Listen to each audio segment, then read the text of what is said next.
السلام عليكم ورحمة الله وبركاته أصحاب قالقة أي كحرن channel كيga مولد هير سريات بدي السلام يا مركو وادي مر لباد با حقولي هاي السودو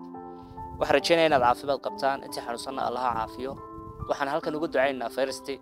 مدة مسلمين تا غير فلسطين أي كل بان وها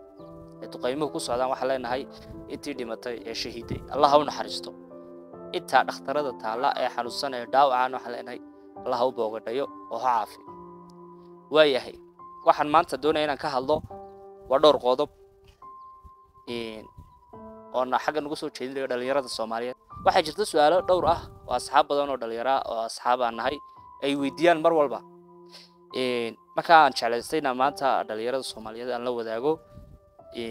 kale wixii xog waraysiya amba fikir wadaaga mar walba dhalinyaradu inay iswareystaan oo la isku xal waramo way fiican tahay manaha inaan cilmi aan idin dheerahay laakiin se waxa weeyaan kaliya ta wixii fikira ee la isdheeriyahay waa la isdhaafsadaa waxa rajaynayaa inaan wax kala qaadano waxa rajaynayaa in channelka dadku cusub tahay subscribe like iyo share tabaad nagu qabato si aanagana dhiirgelin nagu noqoto hadalkayga ku badin mawduucana u guda galaynaa mar koowaad iyo mar labaad soo dhawaada baad leeyahay waayahay pointigeena koowaad baan ka hadlaynaa pointigeena koowaad waxa weeyaan qofka dhalinyarada ah sidee uu noloshiisa isbedel ugu sameyn karaa waa hota point muhiim ah saanaamsanahay isbedelka noloshu waxa ku xiran tahay hadba xaaladaad ku sugan tahay iyo hadba naftaada go'aanka aad u qaato ay ku xiran tahay isbedelka noloshu maanta hadii ay ka go'an tahay inaad isbedel noloshaada ku sameysid waad sameyn karaysaa baan aaminsanahay sababta ku sameyn karaysaa ah go'aan qaadasho shayga lagu go'aan qaadasho waluu kala adag yahay laakiin si qofku haduu go'aan qaadasho dhab ah uu qaato ka go'an tahay noloshiisa isbedel ku sameeyaa uu sameyn karayaa baan aaminsanahay laakiin se waxa go'aan qaadashadaas xigaysa hadba xaalad kasto kugu soo timaada inaad u dhabar adeegtid ba ku xigta marka kula isbedelka noloshu marka maantani qof dhalinyarada tahay gabadha dhalinyarada tahay amba wiil dhalinyarada tahay isbedeloodu u baahan tahay waayo caalamka marka imika joogtaanba dadka caalamka cadaanka ma jirto xaqiiq markay ka hadlano qof dhalinyaro markuu 18 uu dhaafo 18 jir markuu dhaafo oo iska jiifay gurigiisa oo cunaya cabiya ma jirto hatta waalidkiisa ay laga yaabaa inay bishii mar sarkaan sababtuna wax kale tamaha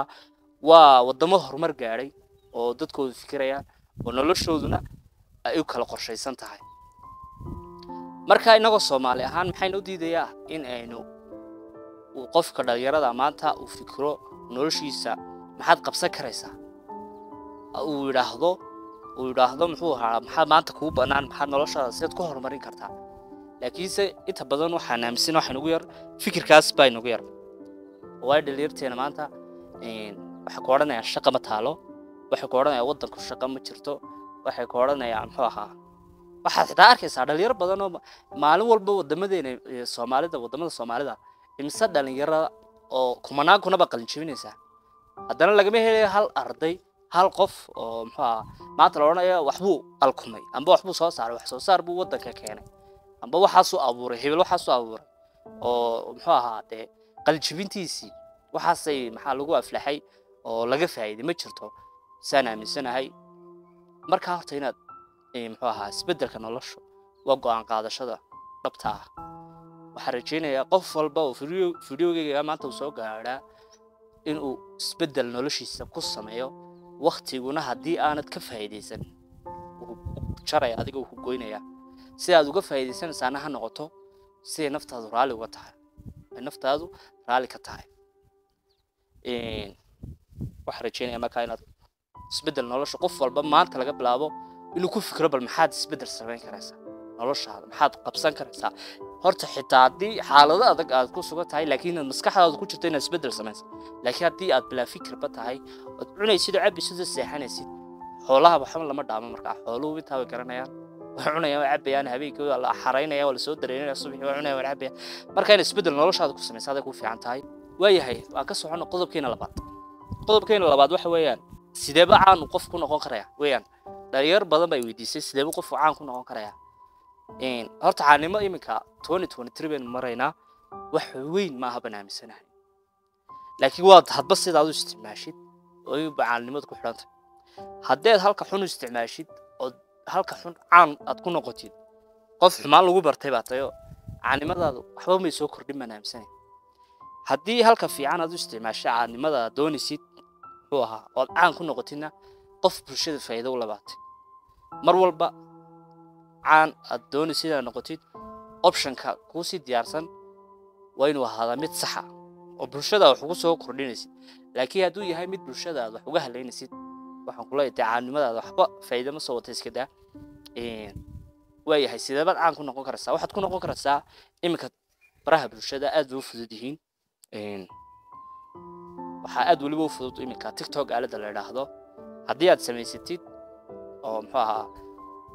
waxyaabaha ugu badan ee caan ku noqon karaysaa waa inaad horta fikir hal abuur la timaadid ma aha inaad soo jaastid oo hees iska soo duubtid ma aha inaad muxuu ahaa wax kaleeto oo hore loo soo sameeyay u soo sameysay laakiin haddii aad maqashid baraha bulshada ama social media ba waxa weeyaan inuu qofku la yimaado hal abuur wuxuu isagu leeyahay hibo isagu leeyahay oo u gaara oo dadkuna ay xiisaynayaan oo la oran karay maanta hibadaas hebel bay u gaartay heblaayo u gaartay oo isaga aliftay marka inaad hibo ku qarsoon oo aad leedahay jirtaa dhici karta la imo hibo ku gaara adiga then furo TikTok amba YouTube baraha bulshada amba Facebook page amba Twitter wax alaaliyo xarabtido baraha bulshadaas furo laakiin waxaad u sameynaysaa marka inaad u samirtid hibo waad leedahay matalan waad soo duubtay waad soo bandhigtay waxa dhici karta in maalmaha hore waxba lagu daawan waayo follow badan amba subscribe badan waxyaabo badan ka heli weyn laakiin u samir laakiin waxa caan ku noqon karaysaa inaad la timaadid baraha bulshada hibo adigu aad leedahay waan ka soconayaa waa qodobka saddexaad dhalinyarada waxaan la hadlayaa social media isticmaasha iminka waxa jirta muxuu ahaa waxyaabo badan oo iminka social media-hu anshax xumo oo ku dhex jira baa jirta oo inta badan aan arko qof wala Soomaaliya ba uu arko waxyaabaha waxa kamid ah niyow horta dadka iminka caalamka horumaray dadkooda caanka xaqiiq marka laga hadlo waxay raadiyaan saxiixooda laakiin Soomaalida maanta dadkooda caanka waxay raadiyaan ceebtooda waa cilmiga ilaa hadda aan fahmi lahayn in qofka caanka ee maanta dadkooda the role model baa la yiraahdaa ay ku daydaan hormuudka u ah saxiixooda sawirkooda magacooda ay raadiyaan laakiin Soomaalidu waa dadka kaliya ee qofka caanka maanta markuu noqdo lagu oranayo ceebtiisa ayaa hebel la helay ayaa heblaayo la helay oo wala soo qarxiyay ayaa lagu oranayaa yow artay lama fiicna taasi laakiin waa wax iminka aad inagu soo badanaya oo mar walba isweydiiyaan sababta keenaysa in qof xumaantiisa ceebtiisa aad raadisid oo aad tiraahdo waan soo qarxinaya amba dad baan u soo bandhigaya maxay adiga micno buuxa ku sameynaysaa kaliya oo lagu daawanayo Soomaa amba lacag baad ka sameynaysaa amba muxuu ahaa caan kuma noqon sidoo qof kale magaciisa wada taabe kaliya waa lacag baad ka sameynaysaa Soomaa waxaan aaminsanaynaa lacagta aad ka sameynaysid qof xumaantiisa amba ceebtiisa inaad sifo kale oo ka duwan aad ku raadsid aan jeclaan lahaano haddii aragtay haddii aad dumartayba waana laga qurux baday dadkeena caanka inaynu maanta amba magac inagu dhexle inaynu maanta xumaantooda raadino inaynu maanta ceebtooda raadino aad baa looga qurux baday kaliya ta wax kale inaga u qabanin bal sidooda ma ku dayn karayna ama iyaga sidooda wuxuu hawloogaas ka wataan ma dayn karayna waayo waxa dhici karta maanta inayna qof YouTuber waxa dhici karta in intaasoo milyan ay daawadaan laakiinse 100 kun aan u subscribe gareyn baa dhici karta laakiinse waxa dhici karta muxuu ahaa in intaasoo qof oo TikTok oo intaas intay daawato intaasoo qofnaan u follow gareyn baa dhici karta kaliya waxa xasinimo inagu jirta haddana qofkan soo dadaalay ee video soo duubay waqti soo galiyay kuma daynina sidiisii ceebtiisii baan isagii raadinayna oo xaqeenu taageeradiina markay u diinay ayaan haddana isagii dhabar jabin ku sii ridayna kuma dheeraanayo waxa jeclahay dhalinyarada Soomaaliyeed kale waa iyaga waxa wadon